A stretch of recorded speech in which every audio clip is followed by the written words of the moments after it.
A very good morning to all the students. We have started a new chapter on environment, and this chapter we started in our last class. Alright, so we'll quickly cover the topic of ecosystem, alright, and food chain in this class. Well student, this is a recapitulation class of ecosystem. Ecosystem is basically coined by A.G. Tansley in the year 1935. Alright, so ecosystem basically deals with the interaction of living components with non-living components, or we can say that ecosystem basically deals with the interaction between the biotic components and abiotic component. Alright, moving ahead students, ecosystem, as we have discussed in the last class, it is classified into two types. One is natural ecosystem and one is artificial ecosystem. Natural ecosystem, if we talk about natural ecosystem is basically without, it's a nature existing ecosystem without the interference of human beings. So basically it is classified into terrestrial ecosystem and aquatic ecosystem. Terrestrial can further be classified into desert, forest, alright, whereas aquatic can further be classified into pond, marine ecosystem, okay, etc. Alright. So talking about the components of ecosystem students, well, it is classified into biotic and abiotic component.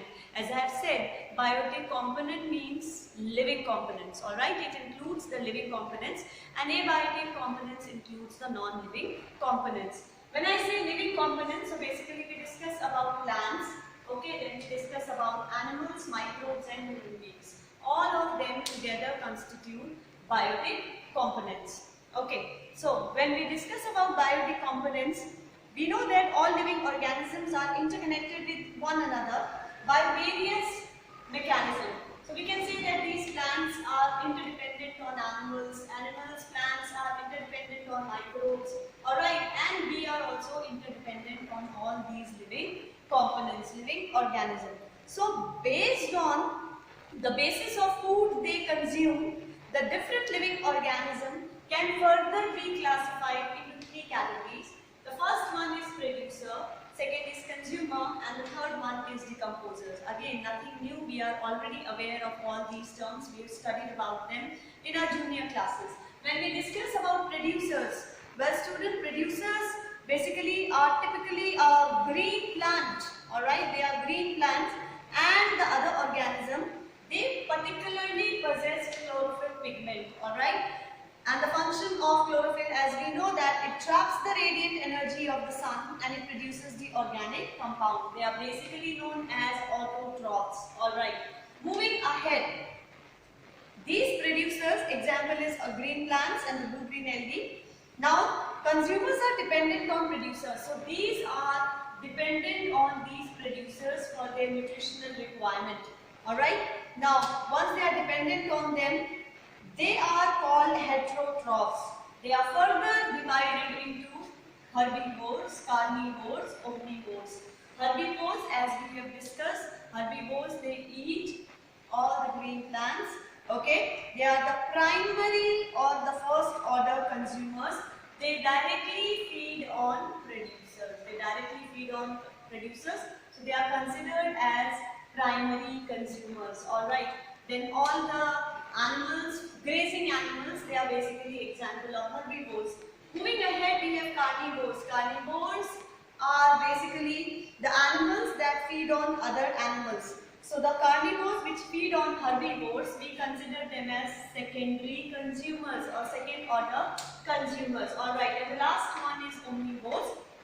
Omnivores are those which can feed on both herbivores and which can eat plants as well as animals. Alright, so like human beings, they are the example of omnivores. Okay, moving ahead, we have the next category, the third one, that is decomposers. Okay, now what are decomposers?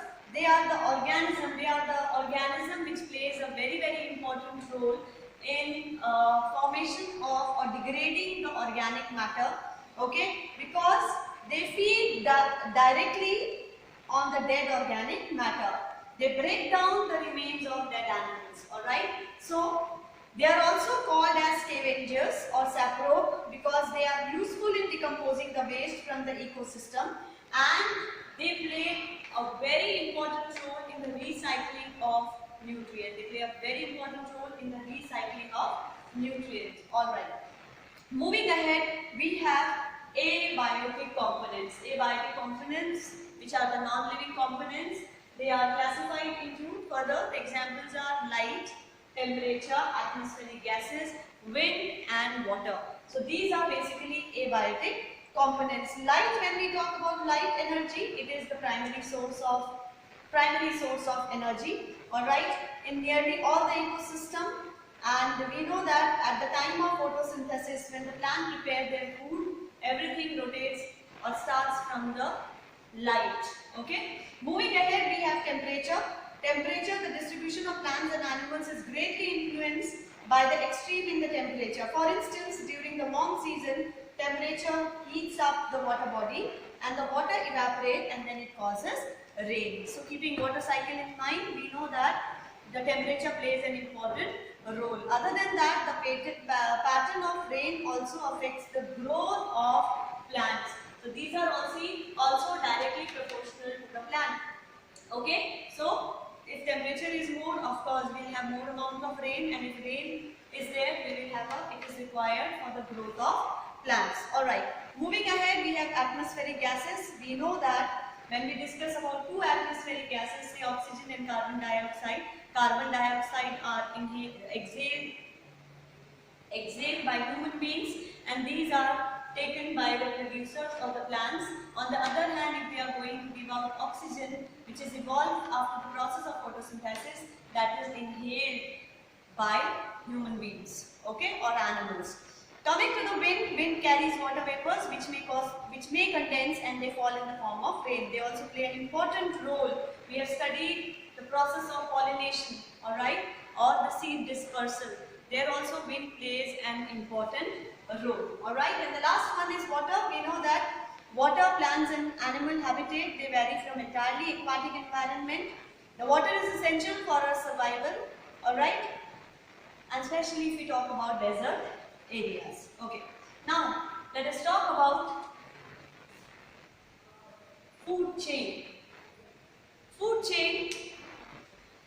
chain is basically a linear network of living organisms in a community through which the energy is transferred in the form of food. So basically, in a simplest term, we can say food chain includes who eats whom. Alright, who is going to eat whom, that we get to know through food chain. Alright, if you look at food chain, it is further classified into two types. The first one is terrestrial food chain and the second one is aquatic food chain. Terrestrial food chain present on land. Okay, example, grass, which is eaten by insects, eaten by snake and finally worm. Similarly, aquatic food chain, as the name itself says, the aquatic food chain is basically present in different water bodies. So here phytoplanktons eaten by zooplanktons, eaten by fish and shark, which exclusively takes place in the water bodies. Alright, let us see what is the significance of food chain. Well students, when we discuss about the first point, it involves the transfer of energy, it involves the transfer of materials and nutrients. So it is all because of food chain that the energy gets transferred in the ecosystem. Alright, organism of food chain serves as a vehicle. So if you see, these all living components, they are acting as a vehicle. They play an important role in the transfer of energy, alright, from one level to another. It also helps in feeding relationship and it also helps in knowing the movement of toxic material, alright, or toxic substance. Alright, problems which are associated with the biological magnification in the ecosystem. So we'll be talking about biological magnification in the upcoming class. Alright, so that also we get to know through the food chain. Alright, moving ahead, the last topic for the day, food web. It is the interconnection of various food chains which correlate as various trophic level. Each organism is generally eaten by two or more than other kinds of organisms, which in turn are eaten by several other organisms. Now if you look at food chain, it is a linear chain. But when we talk about food web, as the name says, food web, that means it is not mandatory that one animal is going to be eaten by only one. For instance, Grass is only eaten by insect, that's not possible. Alright, it can be eaten by various other animals as well. So that is our food web, that is the interconnection of food chain. So why is it important, students? Because it helps to maintain the ecological balance in the atmosphere. Alright, so that's all for today's class. Thank you.